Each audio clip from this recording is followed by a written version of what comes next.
aqui no meio.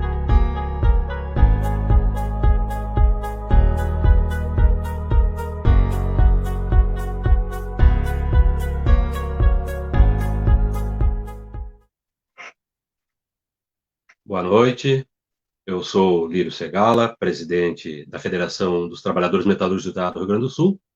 Hoje nós estamos realizando uma live para dialogar com a sociedade gaúcha a respeito da indústria, né, do desenvolvimento da indústria.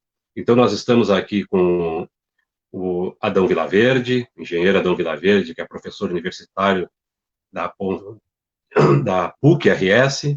Estamos aqui com José Luiz Buzeto, diretor da BCM Automação, e o engenheiro Júlio Leão, né, funcionário da CEITEC, e o interlocutor da comissão e porta-voz da comissão de funcionários da CEITEC. Então, quero agradecer por terem aceito o nosso convite para participar desta conversa, para dialogar com a sociedade gaúcha a respeito, né, do desenvolvimento do Estado do Rio Grande do Sul, desenvolvimento da indústria. E nós criamos um grupo que é chamado o Grupo do Macro Setor, aqui na CUT estadual, né, que nós estamos aqui com a metalurgia, a indústria metalúrgica, a indústria do calçado, a indústria petroquímica, a indústria do calçado, moveleiros, né, celulose, e estamos discutindo para onde vai a indústria do Rio Grande do Sul, né?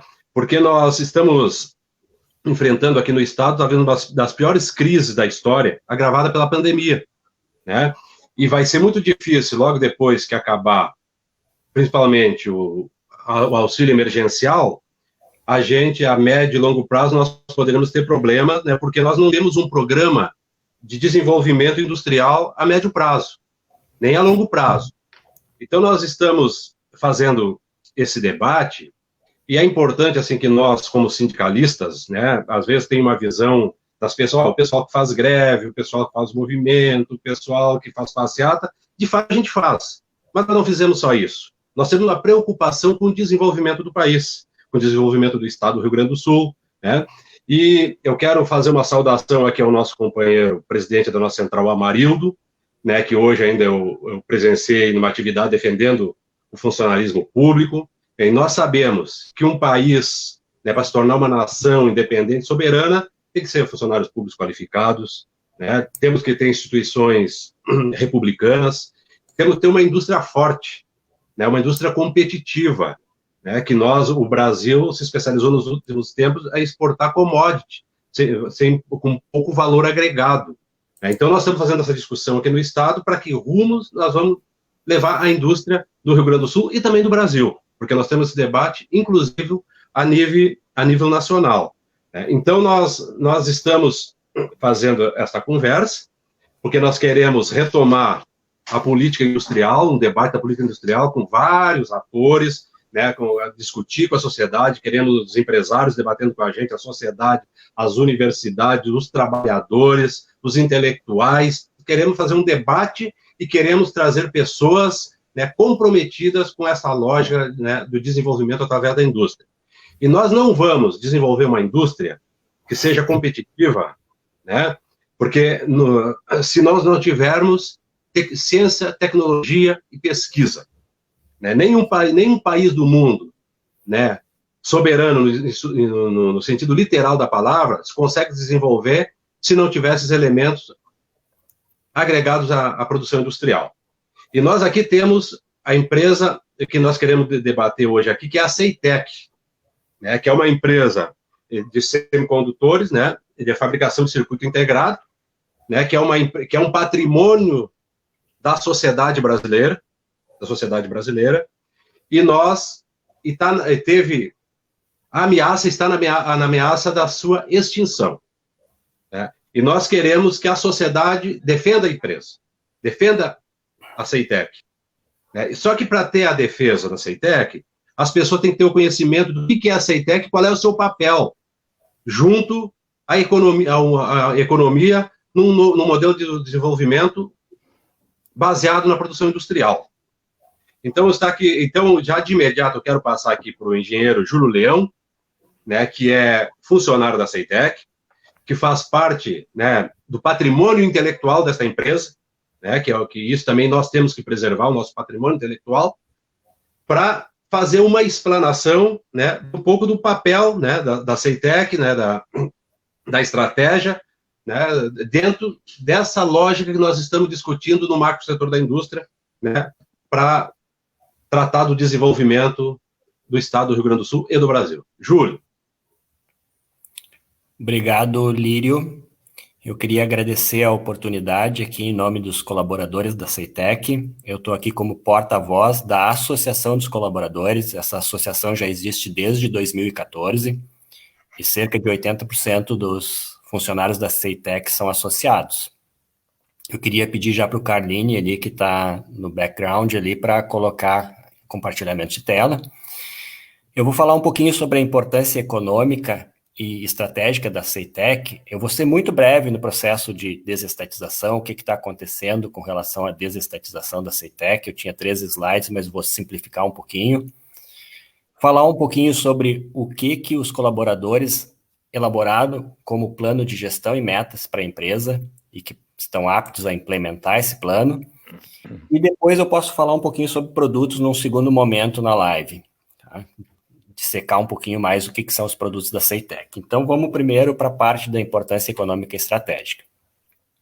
A CEITEC, como o Lírio já mencionou um pouco, é parte de um programa estratégico de Estado. Junto com a CEITEC, que desenvolve, projeta chips ou circuitos integrados, fabrica esses chips e comercializa, existiram outras políticas para tornar o país soberano nessa área de semicondutores, que são as políticas para formação de pessoal, de RH qualificado, são RH de diversas áreas que compõem para se formar essa indústria, e também a questão de políticas de Estado para a área de semicondutores, como o programa PADIS, que é um incentivo fiscal para a indústria de semicondutores. O Brasil, quando elaborou toda essa política, não estava fazendo isso por acaso. Todos os países no mundo onde essa indústria de semicondutores se desenvolveu, incluindo países liberais, como eu exemplifico aqui, Singapura, Reino Unido, Estados Unidos, Coreia, todos esses países e qualquer país no mundo que essa indústria foi bem sucedida, houve apoio de política pública e houve investimento estatal.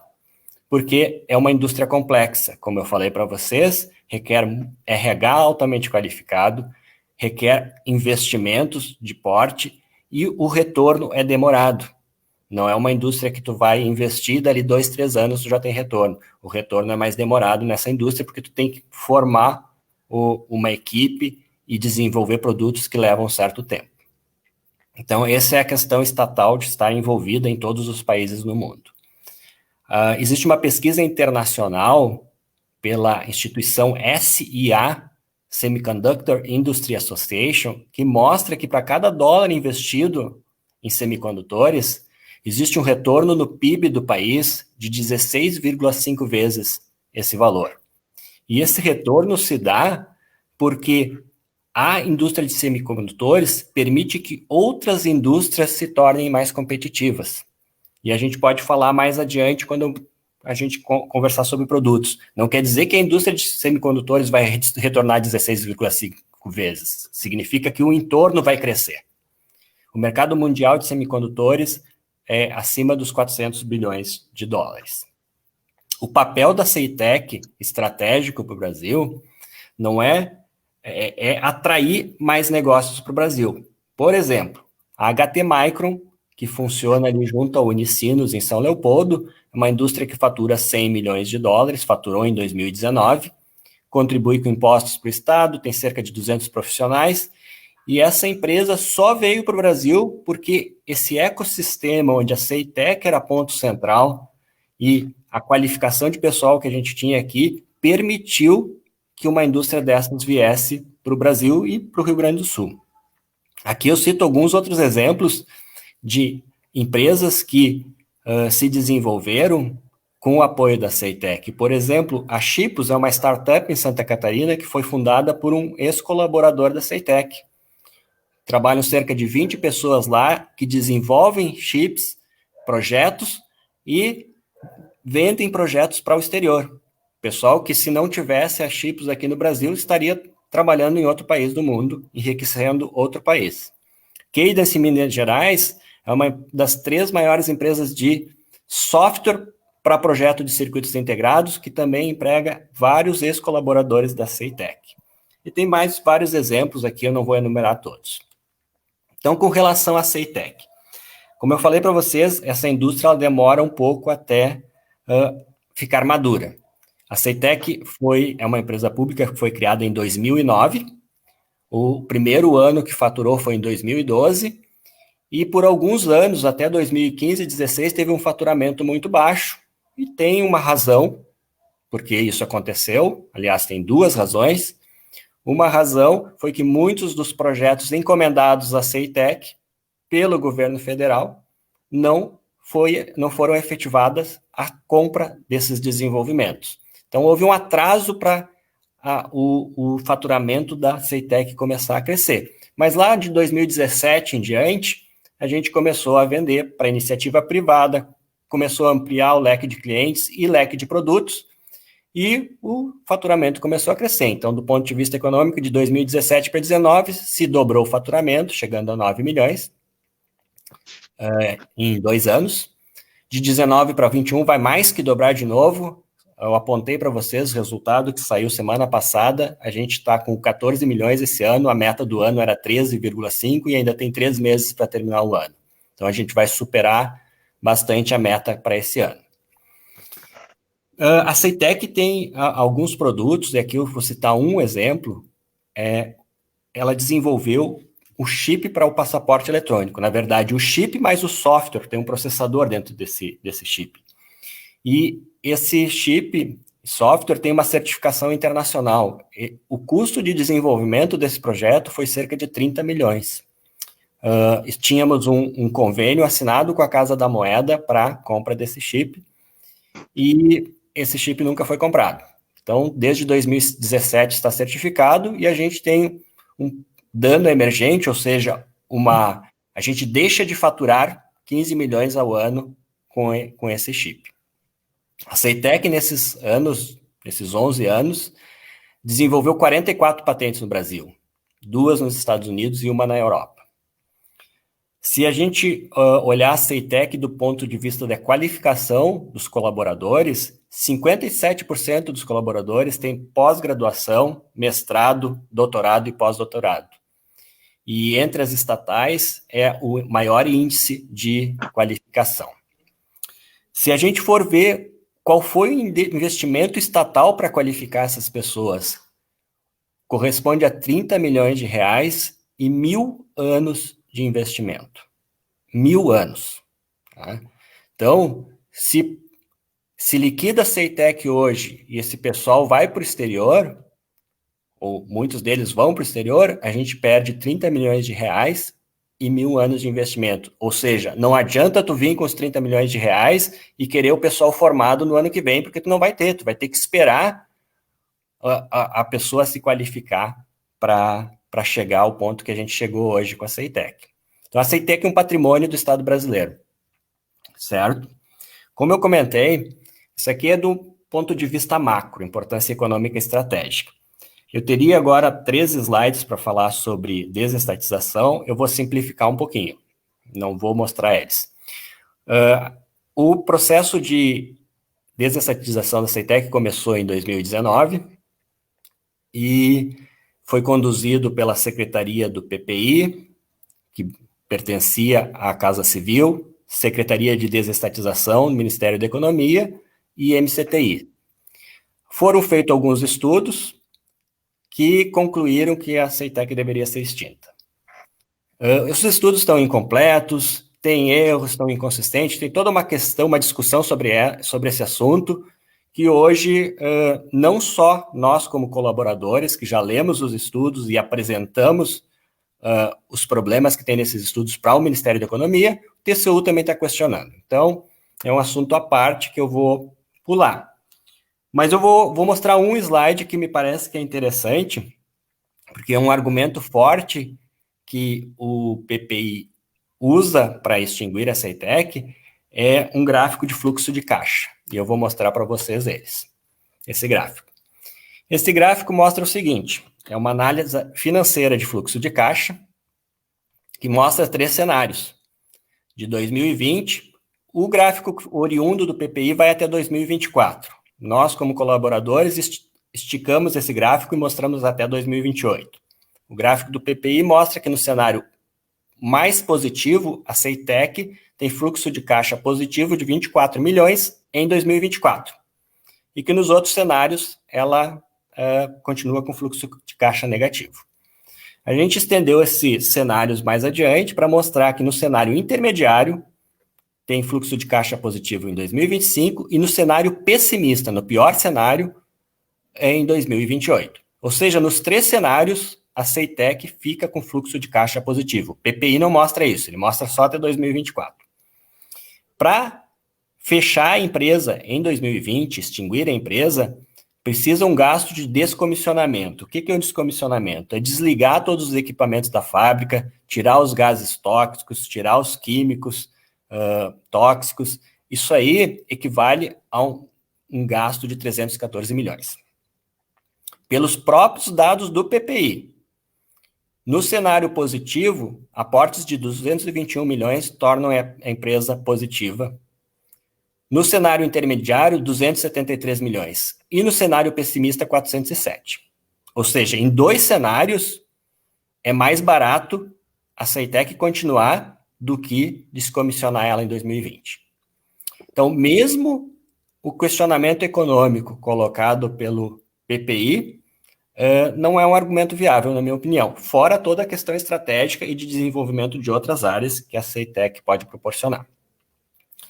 Então, deixando de lado o assunto, então, desestatização, se houver questões, a gente pode falar mais adiante, eu vou querer falar um pouquinho mais sobre o que é a CETEC, para as pessoas que não conhecem. Então, a CETEC, aqui em cima tem os processos fim da CETEC, que é desenvolvimento e projeto de circuitos integrados, produção e comercialização. E daí tem todos os outros processos da empresa, de gestão, processos de apoio, como tem em outras indústrias. Então, para falar um pouquinho mais da parte técnica específica da CETEC, a gente pode dividir em 2 grandes áreas, o centro de projetos e a fábrica. O centro de projetos faz o quê? Busca a especificação de um cliente do para que serve o circuito e vai desenvolver o projeto disso aí. A fábrica vai produzir. Uma observação muito frequente sobre a fábrica, que a gente ouve, por a fábrica ter sido começada lá, ser planejada lá no início dos anos 2000, e houveram equipamentos doados da Motorola, que eram antigos e velhos, a gente coloca esse slide para explicar melhor para as pessoas que essa história não está bem correta. A fábrica é composta de 3 partes, facilidades industriais, front-end e back-end. Facilidades industriais é tudo que dá suporte para a fábrica para poder produzir. Essas facilidades industriais são modernas, são estado da arte, competem com qualquer indústria no mundo. Back-end, que faz uma parte da fabricação, também estado da arte, competitivo e moderno. Front-end é onde estão os equipamentos que são mais antigos. Se a gente olhar a proporção de quanto vale o front-end comparado com quanto vale a fábrica, é cerca de 5%. Então, a fábrica da CETEC é uma fábrica 95% moderna. Se vocês olharem em qualquer outra divulgação que a fábrica é velha, porque teve alguns equipamentos doados pela Motorola, 5% dela. E esses equipamentos, a gente tem um plano para eles de reestruturação da fábrica, que já está em andamento, para utilizar para a fabricação de sensores, como eu vou falar mais adiante quando a gente conversar sobre produtos. Então, só para vocês entenderem as fases de evolução da CETEC. Teve uma fase de implantação, que a gente implantou o centro de projetos, depois back-end, depois front-end. A consolidação técnica se deu, primeiro se projetou chips, depois etiquetas, que são mais complexas que os chips, porque além do chip, tu tem alguns outros componentes, tu tem que colocar no substrato e entregar um produto completo, e por último, a gente vem prototipando já sensores.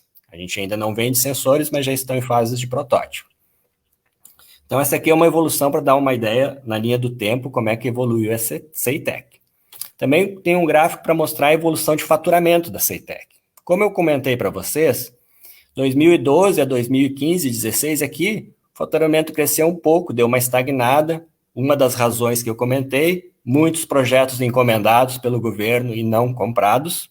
Uma segunda razão que aconteceu aqui também, para demorar esse faturamento que vocês estão vendo aqui, ó, começa a ficar mais íngreme depois de 2017, a questão da nossa fábrica, que para começar a operar o front-end, a gente precisou fazer uma transferência de tecnologia. Não existia essa tecnologia no Brasil, se fez uma transferência de tecnologia da Alemanha, que começou em 2011 e terminou em 2017. Foi feita parceladamente em função dos recursos que eram escassos. Bom, em 2017, quando começa a crescer rapidamente o faturamento, tem duas questões. A gente, além de fazer chips, a gente tem etiquetas prontas e expande o nosso leque de clientes. Então, como vocês veem aqui, ó, 2020, o faturamento, a meta de faturamento era 13 milhões e meio, a gente já está com 14 e pouco e ainda falta 3 meses para terminar o ano. E, mais importante, sensores. A gente não está vendendo sensores ainda. A gente tem sensores em fases de protótipo, em fases de homologação, ainda não está vendendo. Bom, os funcionários elaboraram um plano de gestão e metas, e aqui é só um slide para resumir o assunto. Diferentemente do slide de fluxo de caixa que o PPI aponta, a gente fez uma proposta de redução de custos operacionais e de RH, que corresponde a 10,5 milhões ao ano de redução, e um reposicionamento de mercado ampliando a atuação na área de saúde e agronegócio com os sensores que a gente já vem prototipando já desde 2018 e 2019. Olhando esse gráfico aqui, em verde a gente tem o faturamento, em função dessas questões que a gente colocou, lucro bruto em azul, em vermelho custeio, em amarelo investimento. Então aqui em 2024, na nossa projeção, a gente já está com fluxo de caixa de 13 milhões positivo, com aportes necessários do governo de somente 92 milhões, comparado com os 200 milhões que eles colocam na previsão deles. Isso aqui, em contraste com o descomissionamento de 314 milhões, vale muito mais a pena continuar a empresa, adotar esse plano de gestão e metas que foi sugerido pelos funcionários. E para encerrar, então, qual é a conclusão que a gente tem aqui? A expansão em 2020 da CEITEC é onerosa para os cofres públicos, mais de 300 milhões para descomissionamento. É uma alternativa muito mais vantajosa fazer uma parceria público-privada em 2024, quando a empresa já for lucrativa. O faturamento em 2024 estimado chega a 800 mil reais por funcionário ano, que é comparável a empresas internacionais. E esse plano de gestão e metas que é proposto pelos funcionários pode ser executado e gerido pelos funcionários que têm capacitação e qualificação para isso. Claro, sob a supervisão dos conselhos do Ministério da Economia e MCTI. E também a gente propõe nesse plano um conselho técnico que hoje a CEITEC não tem. Então, todo esse documento do plano de gestão de metas está bem detalhado e explica como atingir esses resultados. Então, eu queria encerrar por aqui a minha primeira fala. Eu tenho mais um material daí só para falar sobre produtos que eu vou deixar para mais adiante. Obrigado. Obrigado, Leão. Então, está aqui conosco, aqui assistindo Edivaldo Muniz, né, falando aqui, comentando a importância da CEITEC, né, e João Miguel, né, ressaltando aquilo que nós comentamos aqui do patrimônio intelectual, né, da qualificação do quadro de funcionários da empresa, que isso é um patrimônio do país, né. Então, eu vou passar aqui para o Adão Vilaverde, né, porque o Adão Vilaverde é o camarada que ajudou na implementação da CEITEC aqui no estado. Então, Adão, é contigo. Boa noite a todos vocês. Boa noite, presidente Lírio Segala. Boa noite, nosso representante da CEITEC, o engenheiro Júlio. E boa noite ao meu amigo empresário, Dr. Bozetto, que também participa ativamente na nossa Federação das Indústrias do Estado do Rio Grande do Sul. E ao cumprimentá-los, eu estendo a quem nos assiste neste momento e, em primeiro lugar, eu quero já agradecer e fazer um registro de que a iniciativa que os trabalhadores estão tomando para debater este tema com esse alcance, com essa dimensão, com esse significado, ou seja, né, o CEITEC e o futuro da indústria em solo rio-grandense, é absolutamente importante, fundamental, e está de parabéns a nossa entidade ao chamar esse tipo de iniciativa. E, principalmente, também colocar aqui representações das mais variadas possíveis, assim, do ponto de vista da nossa pluralidade, das nossas representações, né? E isso, eu tenho certeza que isso ajuda muito a gente construir aquilo que é o mais importante, que são os nossos pontos em comuns, para que o Estado possa retomar algo que sempre foi muito exitoso aqui no Estado do Rio Grande do Sul, que é termos uma política industrial eficiente. O mundo, não precisaria estar falando aqui, mas o mundo vem vivendo e sofrendo transformações muito fortes e, sobretudo, muito aceleradas, né? Muito antes, inclusive, desta tragédia do Covid, né? A gente percebe que, diferente daqueles tempos e daqueles períodos que levaram alguns anos, por exemplo, de nós passarmos da Revolução Agrária para a primeira Revolução Industrial, ou da primeira Revolução Industrial para a segunda Revolução Industrial, né? A sociedade agrária durou mais de 30 mil anos. A passagem da primeira para a segunda Revolução Industrial levou, sei lá, 2 séculos, 200 anos, né? Mas já da terceira Revolução Industrial para a chamada Revolução ou a era da automação, ou seja, quando se cria o CLP, quando se elabora o coração, a inteligência do computador, quando se pensa isso, foi na época, inclusive, que o Dr. Bozetto, eu e talvez antes até do Dr. Júlio, estávamos na escola de engenharia, né? Daquela época para cá, nós vemos que encurtou muito esse período em que eu acho que em menos de 30 anos, por exemplo, nós damos um salto dessa sociedade da informática para um outro tipo de sociedade, onde o tema do conhecimento, o tema da inteligência, o tema da pesquisa, o tema da inovação, o tema das competências, o tema de você ter talentos, de você... algumas coisas, inclusive, que não são muito tangíveis, diferente do que eram outros valores ou ativos de outra época. Isso aí ganhou uma dimensão e um significado absolutamente enorme. Não é à toa, por exemplo, que eu acho que... Vou aproveitar que o engenheiro Júlio referiu isto, mas eu acho que em menos de 40, 50 anos, por exemplo, né, a Coreia mudou a sua estrutura, o seu modelo, mudou de mundo, né? E se todos nós formos ver, o que seria se não tivesse havido todo aquele investimento que houve em educação, olha o que eu vou dizer, em educação, ciência, tecnologia e inovação, nós não teríamos, por exemplo, uma Samsung ocupando a posição que a Samsung tem hoje no mundo, né? A Samsung não é obra do acaso, assim, a Samsung não caiu do céu, não é um raio que caiu e apareceu a Samsung para o mundo, né? Então, estou dando um exemplo, eu sei que sempre um exemplo pode ser reducionista, mas é a dimensão do que significam esse tipo de indústria hoje, no tempo que a gente está vivendo. E se nós formos ver, por exemplo, né, no início do século passado, as empresas que dominavam e que eram grandes players mundiais, por exemplo, né, eram empresas do setor do petróleo e gás, eram empresas de telefonia, eram empresas da área alimentícia. Depois, na metade do século, isso começou a transitar um pouco, século passado, me refiro, as empresas de automobilística, por exemplo, viraram grandes players mundiais, e hoje nós vemos essas empresas muito ligadas à chamada Revolução 4.0, ou seja, a era do conhecimento, a era desses ativos intangíveis, né? Nós vemos aí a Apple, a Tencent, que é chinesa, vemos a empresas mundiais aí, como o Google e como o Facebook e outras aí, né, tendo um valor do ponto de vista do que elas representam.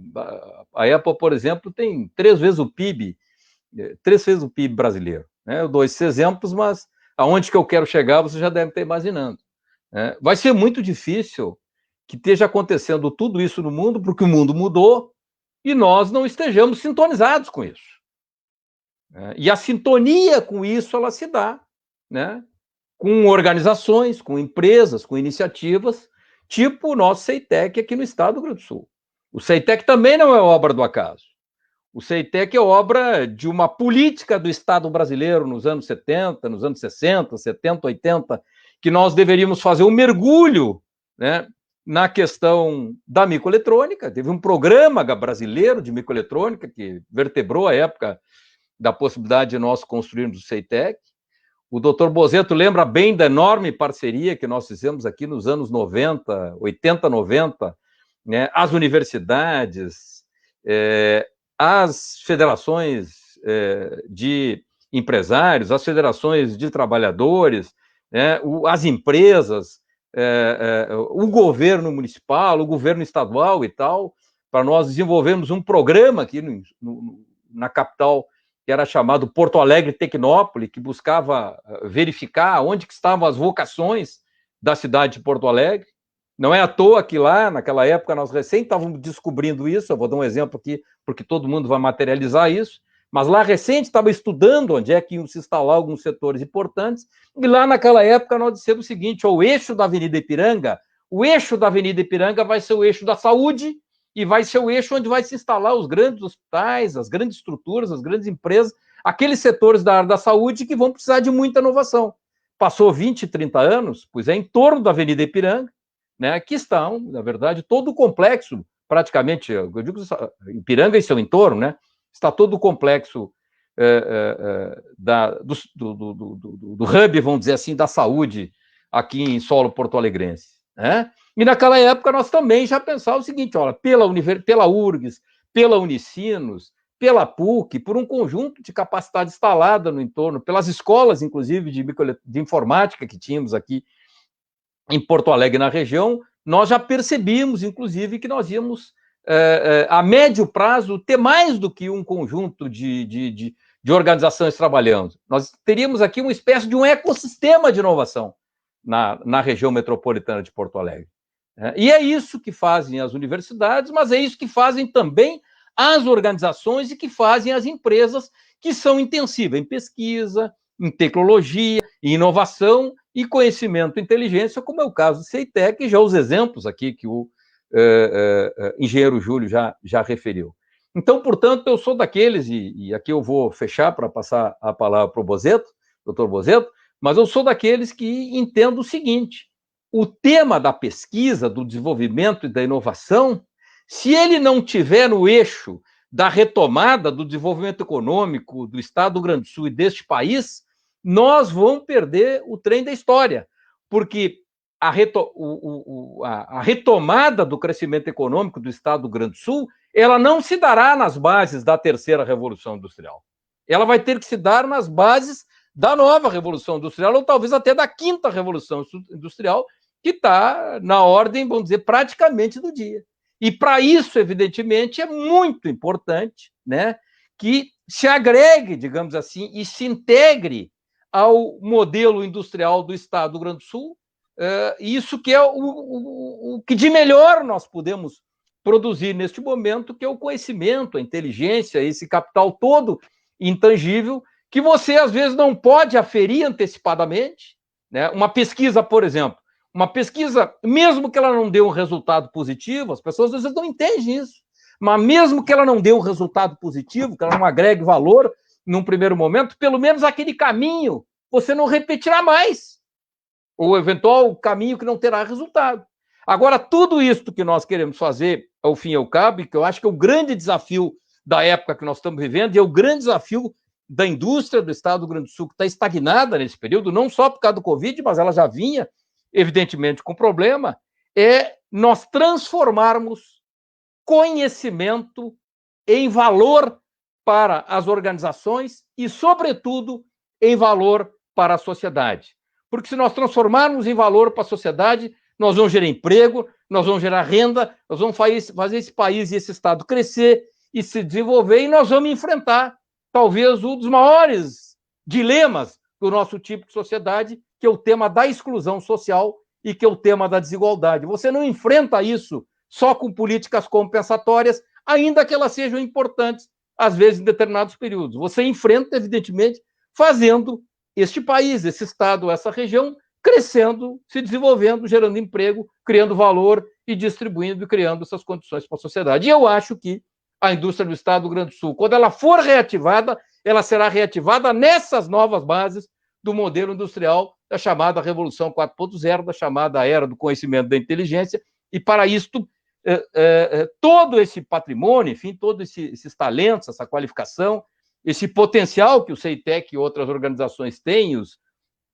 ecossistemas inovadores, tem que estar absolutamente sintonizado e sendo alavancas do nosso modelo industrial do Rio Grande do Sul. Por isso, está de parabéns a nossa entidade por convocar esse debate com essas características e nos possibilitar dar essa opinião. E eu tenho certeza que o Dr. Bozetto, que é infinitamente mais preparado e mais qualificado que eu, vai aprofundar muito mais esse tema. Dr. Bozetto, qual é a importância da CEITEC para a cadeia produtiva industrial? Não sei se posso compartilhar aqui a tela, né? Eu queria colocar algumas, ok? Share screen. Sim. Aqui. Apresentação de slides, tá? Bom, basicamente eu gostaria de começar realmente parabenizando, além de cumprimentar os presentes, e dizer que é difícil falar depois dos que me antecederam, porque agora só mesmo com essa apresentação vou poder me escudar e poder realmente falar alguma coisa. Mas realmente gostei muito do início, aonde foi colocado que o país tem que se pensar em conjunto. Nós estamos num contexto global onde novas superpotências se consolidam, está mudando, a mudança é realmente a regra, tem novas polarizações, alterações de eixos econômicos, os mercados estão globalizados, mas as economias não. Ou seja, os agentes econômicos, quando querem se deslocar, não conseguem. Há um protecionismo de status quo de vida, um protecionismo em todos os países, é claro, especialmente os desenvolvidos, né? E estamos assistindo rápidas e profundas mudanças tecnológicas. Estas ainda têm efeitos imprevisíveis na própria estrutura social. Nós estamos vendo alterações profundas em estruturas produtivas, tais como conectividade e comunicação. Nós estamos falando em indústria 4.0, que é um conceito meio que inventado na Alemanha, né? Mas hoje se fala na 5.0, que é dada pela grande velocidade de integração, onde você vai ter muito mais integração de comunicação e troca de comandos, de informação.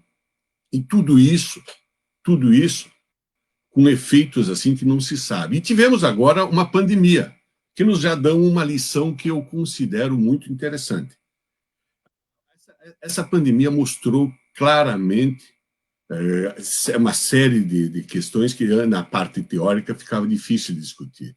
Nós vimos que a capacitação tecnológica e produtiva em setores-chave é muito importante, às vezes mesmo que não seja tão competitiva em preço, mas a existência pode ter um papel vital numa contingência. Eu cito isso como um exército armado em que o país paga ele para quando, se um dia precisar, rezando para nunca usar, né? E as chamadas cadeias globais de produção, que funcionam bem nas épocas normais, nas contingências cada país tem cuidado de si. E a outra coisa que eu gostaria de levantar é que devemos ter muito cuidado com as propagandas que falam nas vocações produtivas de um país, né? Um país soberano, ele não produz apenas o que é fácil, ele produz o que é necessário. E aí entra em jogo essa velocidade com que nós estamos primarizando a nossa economia. O agro é fundamental, é importante, é uma variável competitiva extremamente relevante que o país tem, mas somente a agroindústria não vai enriquecer nossa sociedade e ela não vai conseguir fazer distribuição de renda como se necessita para uma sociedade mais confortável, mais rica e, enfim, mais participativa. Temos que ter indústrias locais e um ecossistema com produção diversificada e compatível com as dimensões tanto de população quanto de território do nosso país. Eu colocaria, assim, de uma forma realmente que a soberania depende de um ecossistema industrial forte. E nós temos que ver, estou conseguindo, estão vendo Não está bem aparecendo. as imagens aí? Não está aparecendo o slide. Não está aparecendo o slide. Não. Bom, eu vou então continuar sem mostrar. Tá? Nós temos aqui assim que o Brasil é a quinta maior área geográfica, tem a quinta maior população, é o nono PIB mundial, enfim. Temos uma quantidade de variáveis singulares que fazem deste um país, assim, esse país maravilhoso que a gente mora, né? Tivemos a felicidade da nossa colonização ser portuguesa, o que nos trouxe, o que fez com que o país ficasse desse tamanho, e realmente um país com todo esse potencial. A indústria do Brasil, em 1980, ela era maior do que a chinesa e a coreana somadas. E nós, individualmente, exportávamos mais do que cada um destes países na manufatura. Só para dar uma ideia, na década de 80, a China tinha usinas velhas e pouco produtivas, produzindo cerca de 40 milhões de toneladas de aço, enquanto que o Brasil produzia 25. Hoje, o Brasil produz 60 e a China quase 800 milhões de toneladas. Então, essas questões todas, né, nós estamos assistindo a uma diminuição relativa e uma diminuição absoluta da importância do setor industrial, que, no meu entendimento, é o que mais assim consegue gerar e distribuir renda de forma assim bastante disseminada. Assim, consegue ter mais capilaridade, porque através do trabalho e da remuneração as pessoas conseguem elevar seu nível de vida. Hoje nós importamos manufaturados e vendemos soja, petróleo, minério de ferro, celulose, milho, frango, enfim. Nós compramos produtos sofisticados e vendemos produtos primários. Eu citaria aqui uma receita, como ser uma nação competitiva e saudável. O Stefan Garelli foi diretor do World Competitiveness Center e é professor emérito do AMD em Lausanne, e também na Universidade de Lausanne, na Suíça, e ele fala que tem uma receitinha simples.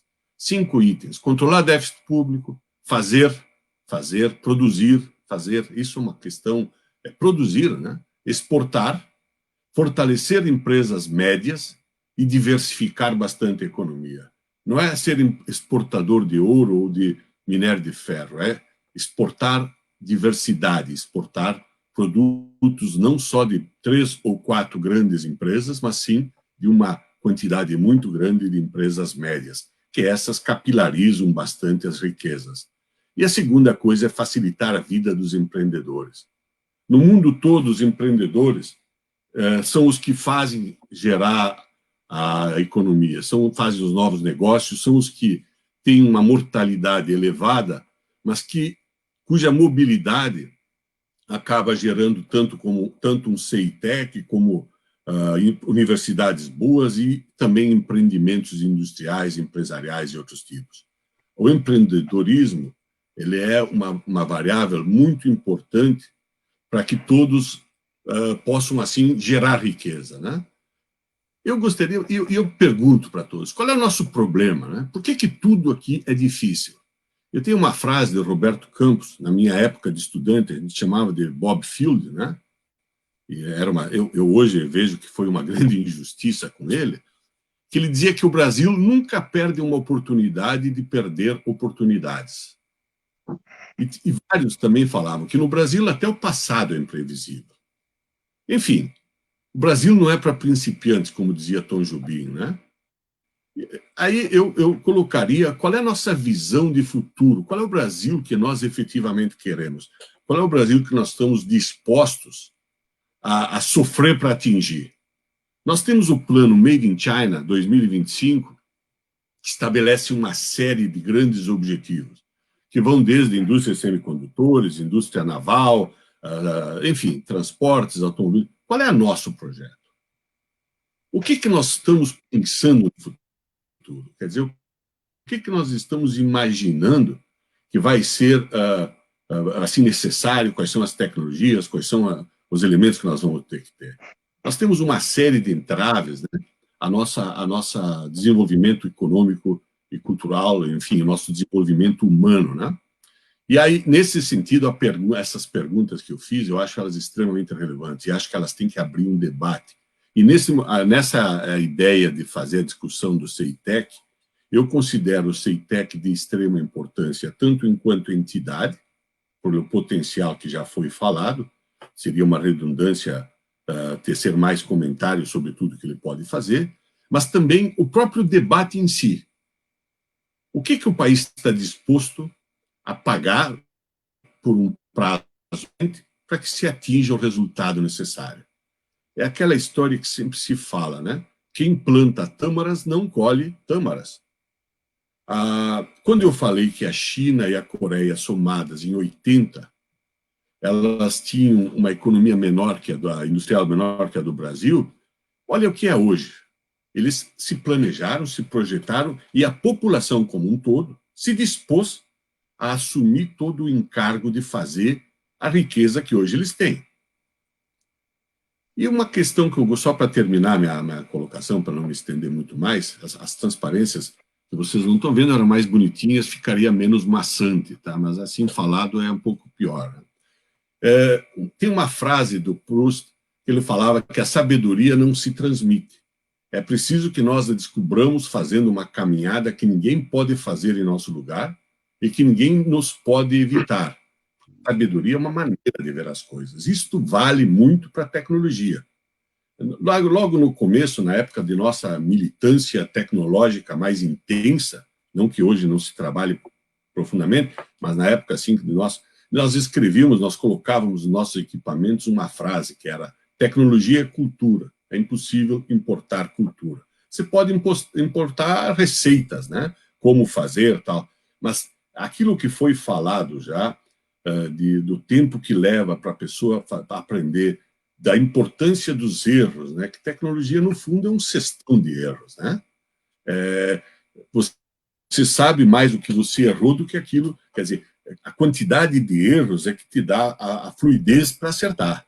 Então, estes encargos todos, esse peso todo, é que a sociedade tem que ser chamada, através de debates como esse e outros que devem se estender, ela deve ser chamada a assumir. Tecnologia é cara, inovação é cara, todos os países estão numa competição acirrada, não é fácil fazer uma empresa no Brasil, é um país mais difícil para se pagar impostos, se trabalha 2.000 horas só para pagar os impostos, o segundo país nisso aí, a média da Comunidade Europeia é 180, então é 10. Nós competimos com todas as variáveis quase contra nós. Nossas relações, inclusive trabalhistas, que têm melhorado ao longo dos tempos e são fundamentais para melhorar, eu vejo como um elemento fundamental, que não existe empresa, não existe indústria sem a pessoa que produz, né? Não existe empreendimento, as pessoas são a parte essencial, né?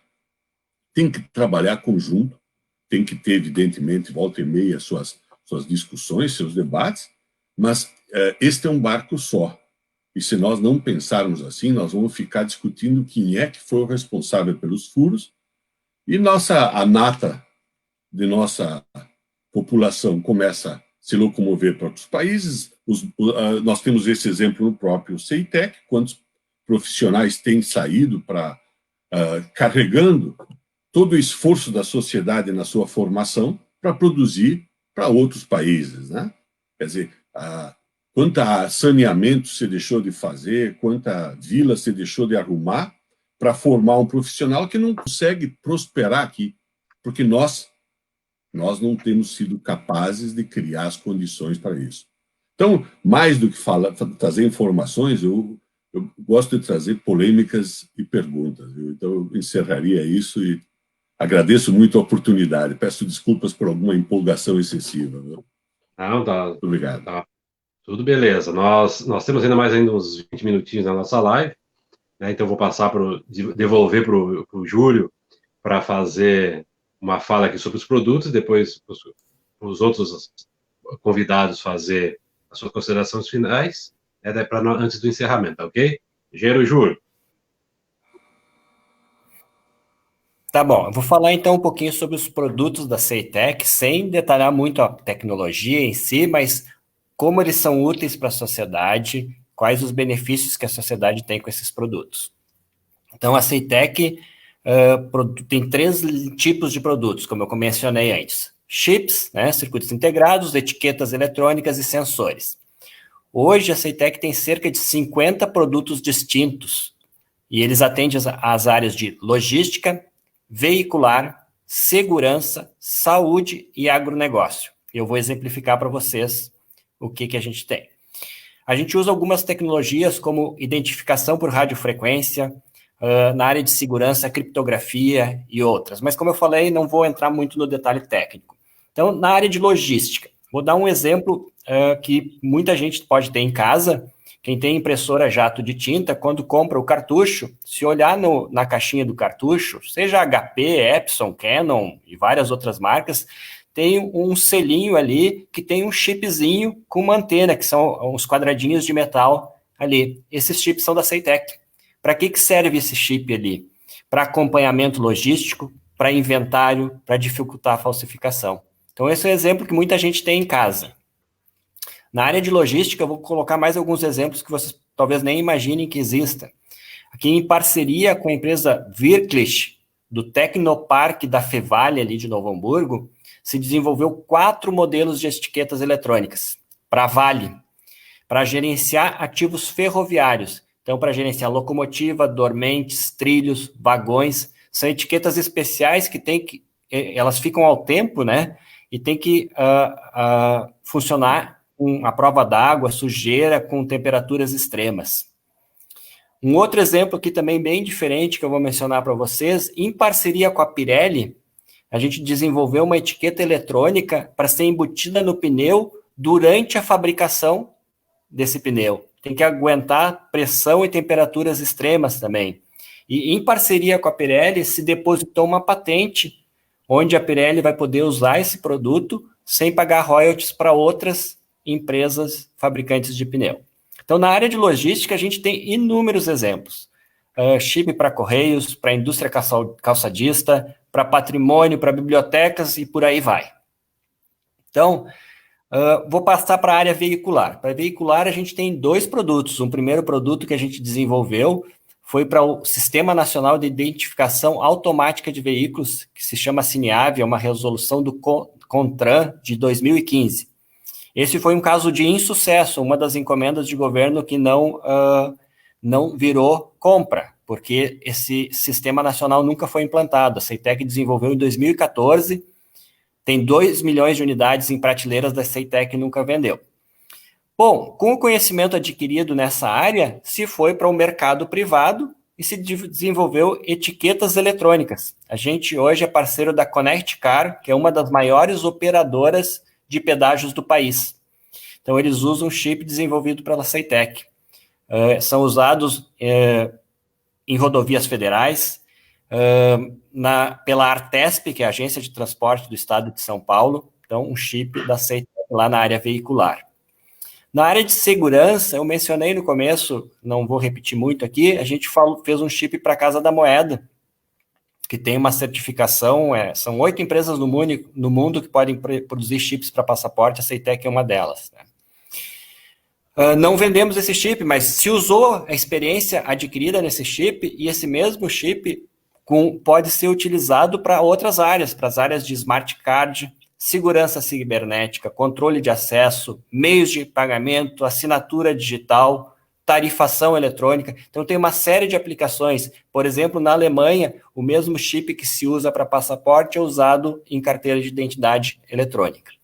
Então, aqui a gente tem todo um know-how nessa área de segurança que pode ser aplicado para outros produtos. Na área de sensores, como eu falei para vocês, a gente vem trabalhando, ainda não tem produto no mercado, tem protótipos em diferentes estágios para a área da saúde e para agronegócio. Então, na área da saúde, a gente tem 3 linhas de protótipos já desenvolvidos, que são para testes moleculares, ou PCR, como a gente ouve aí a sigla seguido, para sensores eletroquímicos e sensores de microRNA. Qual é a ideia do teste molecular? É usar... existe uma sigla chamada Lab on Chip, um laboratório dentro de um chip. Então, o chip em si é um laboratório de análise clínica. E isso aí pode ser usado na farmácia, no médico, e tu não precisar ir no hospital para te fazer esse exame. Simplificar esse exame e ser diversificado. Esse projeto não é uma invenção da CEITEC sozinho, é um projeto em parceria. Então, tem o CTI de Campinas, Fiocruz do Paraná, Instituto de Biologia Molecular do Paraná trabalhando junto. Projeto que já tem há algum tempo que se trabalha junto. A gente já fez um protótipo para a realização de medida do PCR, desenvolvido 100% nacional, fabricado totalmente dentro da sala limpa da empresa, da CEITEC, e para testes de COVID. Então, com pequenas readequações dos equipamentos que a gente tem na nossa fábrica para fazer chips hoje, a gente pode fazer sensores para a área da saúde. Por exemplo, para a COVID, a gente teria uma capacidade de fazer até 50 mil sensores dia, que é uma capacidade alta quando a gente não consegue comprar sensor hoje para essa área de COVID. Existem outros projetos na área da saúde, por exemplo, para detecção de doenças. Então, microRNA é um tipo de sensor que te permite detectar o câncer precocemente. Qual é o benefício para a sociedade? Tu detecta o câncer antes, tu tem mais chance de que o paciente sobreviva, tu vai gastar menos para curar esse câncer, porque tu detectou ele antes, e esses sensores de microRNA são testes baratos e rápidos de serem feitos. É uma tecnologia moderna que está desde 2016, começou um projeto de pesquisa com a Federal de Santa Catarina, com a CEITEC, e hoje a gente está em fase final de testes, com uma patente em fase de elaboração. Onde é que o Brasil ganha aí? Tu ganha dinheiro lá no SUS. O SUS vai gastar menos dinheiro para tratar esses pacientes porque a gente detecta a doença antes. Então, é um benefício que não vai aparecer no faturamento da CEITEC, mas que o país economiza de outro lado. Além disso, tem sensores eletroquímicos, eu não vou estender muito aqui. E para o agronegócio? Para o agronegócio, a gente já vem participando, a gente já tem o chip de rastreio animal há bastante tempo. Aliás, esse chip corresponde a menos de 1% do faturamento da CEITEC, ao contrário do que o ex-secretário de desestatização comentava sobre a empresa. Mas a gente tem muitas outras possibilidades de desenvolvimento na área de agronegócio. Desde 2019, a gente vem participando em feiras junto à Embrapa e patrocinando alguns eventos com a Embrapa para se inteirar das necessidades do agronegócio. Então, essa área de sensores eletroquímicos, que eu falei para vocês, que vale para a saúde, também vale para o agronegócio, para a gestão do solo, de plantas, sensores de umidade, sensores de nutrientes. O que beneficia o agronegócio? A gente pode reduzir o quanto se gasta de água na irrigação, diminui o custo de irrigação. A gente pode reduzir o que se gasta de agrotóxicos, então torna o nosso agronegócio mais competitivo. Então, a tecnologia da CEITEC, ou de uma empresa de semicondutores, não representa para o país somente o quanto ela fatura. O que representa para o país é o quanto ela beneficia outras indústrias. Então, eu mostrei alguns exemplos de logística, veicular, saúde e agronegócio, para dar uma ideia para vocês. Tá? E agora, na linha que eu encerrei a parte de produtos, mas eu queria pedir permissão para o Lírio aqui, eu passei um slidezinho ali para o Carnilli, eu não lembro o nome dele, mas o Bozeto e o Adão comentaram a importância dos debates, e a Associação dos Colaboradores vem fazendo alguns debates, assim como vocês que fizeram essa semana. A gente não quis divulgar nada antes, mas agora já está aqui aparecendo na tela para todo mundo. Dia 8 de outubro, semana que vem, vai ter um outro debate, cujo título está ali, Análise Estratégica e Econômica da Indústria de Semicondutores e o Papel da CEITEC. Os debatedores são todos de fora do Rio Grande do Sul, ao contrário do que a gente fez nesse, a gente pegou o pessoal do Rio Grande do Sul para debater, e a gente está trazendo alguns debatedores para falar sobre a CEITEC e a sua importância semana que vem. Então já fica o anúncio dado, é a primeira divulgação que a gente faz, Lírio. A gente não tinha divulgado antes para não ficar na frente dessa live aqui, a gente deixou para divulgar agora, tá? Obrigado. Ok, ô Júlio, já quer fazer suas considerações finais, que nós estamos encerrando, que depois eu passo para os outros dois colegas? Eu queria, em primeiro lugar, agradecer muito a iniciativa do STMEPA, né, de fazer esse debate, nos ajudar. O que a ideia aqui de todos é esclarecer o maior número de pessoas sobre o que é a CEITEC, a sua importância e como ela beneficia. Em cada debate com um aspecto um pouquinho diferente. Então, agradecer o Adão e o Bozeto, que se dispuseram a vir aqui também e mostrar a visão de empresário do Bozeto e de político e professor do Adão, que isso é muito importante, são visões diferentes do que a do engenheiro da CEITEC tem e que nos ajuda a esclarecer para a sociedade a importância da CEITEC. Muito obrigado, Lírio. Então, nós temos ainda mais uns 6, 7 minutinhos. Adão Vilaverde, consideração final. Divido com o Dr. Bozeto aí, 3 minutos e meio para cada um. Eu queria, avançando, vamos dizer assim, nas importantes contribuições do engenheiro Júlio e do Bozeto, né? Também precisar um tema, assim, que acho que é legal, assim, para a agenda que a gente está construindo aqui, e essa ideia de divulgar para a sociedade, assim, né? A inovação, a transformar em valor, conhecimento, inteligência, é uma aposta, evidentemente, né? E como toda aposta, ela precisa apoio, ela precisa investimentos, enfim, ela precisa financiamento, né? Não é à toa, por exemplo, que países como a Suécia, como a Alemanha, como a Coreia, como a China, né, como Israel, enfim, esses países todos, e muitos outros que eu não citei aqui, Estados Unidos, China, né, e outros aqui, França, que eles investem em pesquisa, desenvolvimento e inovação, algo na casa, olha a dimensão disso que eu vou falar, algo na casa de quase 5% do seu produto interno bruto. Quase 5% do seu produto interno bruto. É evidente que eles estão querendo buscar, como resultado, essa relação aqui que o engenheiro Júlio falou, de 1 para 16. Ou seja, quer dizer, no ambiente, né, dos resultados, que é isso, que é transformar conhecimento e inteligência em valor para a sociedade, esses países não podem estar investindo tudo isso aí e não terem retorno para a sua sociedade, né? E a gente sabe que eles têm retorno para as suas sociedades, né? O exemplo que o Dr. Bozeto aqui deu da China é algo, e da Coreia são duas referências de países assim que há 50 anos atrás tinham uma condição, 50 anos depois tem outra condição, ocupam outro papel distinto. E aí a gente tem um tema que eu acho que é muito importante, né?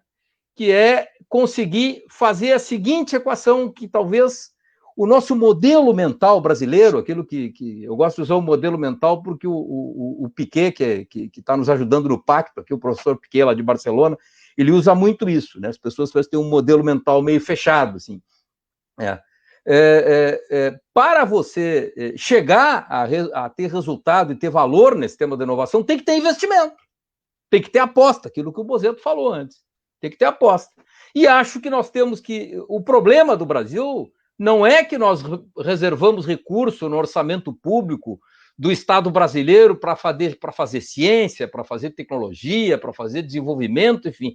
Esse não é o problema. Acho que o problema nosso é o seguinte: se nós pudermos colocar mais recurso público para fazer isso, é muito importante para o país.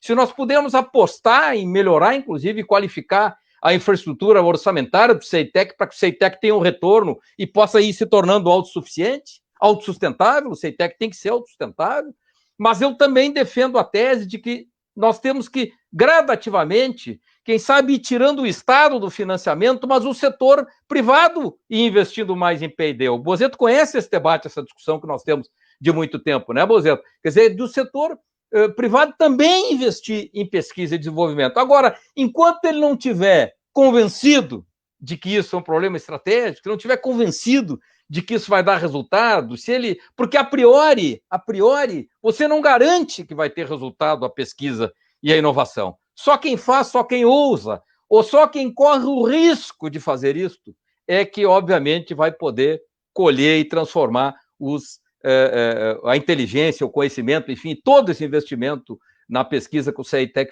faz em resultado para a sociedade. Então, eu queria fazer esse registro, né? Acho que o financiamento e o apoio é absolutamente fundamental. E, repito, a Coreia e a China, por exemplo, não chegaram nesses resultados que eles têm hoje sem investimento, sem aposta, sem, inclusive, um enorme compromisso do Estado com o setor privado e do setor privado no Estado, numa relação bionívoca, numa relação concertada, inclusive, na estratégia de política industrial. Ok. Doutor Bozetto. Está sem som.